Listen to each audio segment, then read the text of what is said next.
It did. Other states that refused, you know what's happening? Two things are happening.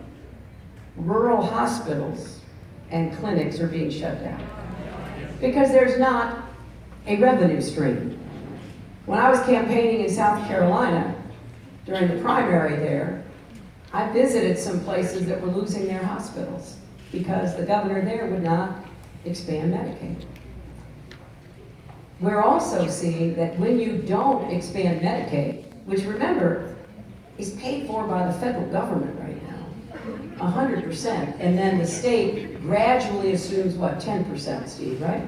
10%, 10%. So people in New York are paying for people in Kentucky or Texas or anywhere else to get health care.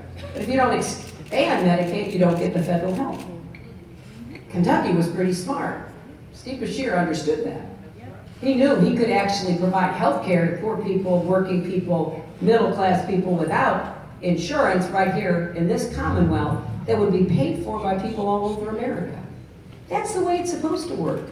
That's the way we've always worked in America. You know, we pay in our taxes and the people who need it get it, and it comes from everywhere. So we've got the Affordable Care Act with Medicaid working here, and if it is disrupted or eliminated, it will end up costing this state money. And it will end up shutting down services, and it will end up hurting a lot of Kentuckians who have health insurance. Now, I don't understand why anybody would want to do that to the people that he serves. You know, I was raised to believe in the golden rule. And I don't think that means he who has gold rules. I think that means you're supposed to put yourself in the other's shoes and think about what it feels like to be a hard-working person who doesn't have access to affordable health care unless they're so sick they end up in the emergency room. So I hope that your governor will have an epiphany and realize what is at stake here. But I also hope you remember that everyone running for president, including their presumptive nominee, have said they want to do exactly the same thing, to end the Affordable Care Act.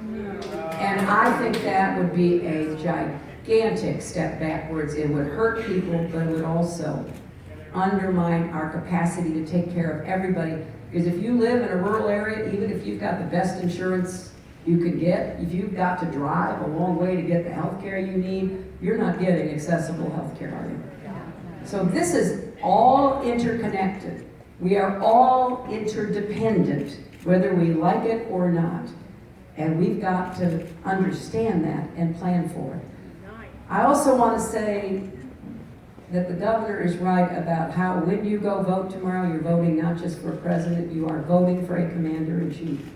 We live in a complicated, dangerous world. And the United States must continue to lead, and the president must protect Americans. And that is exactly what I will do. The very important experience that I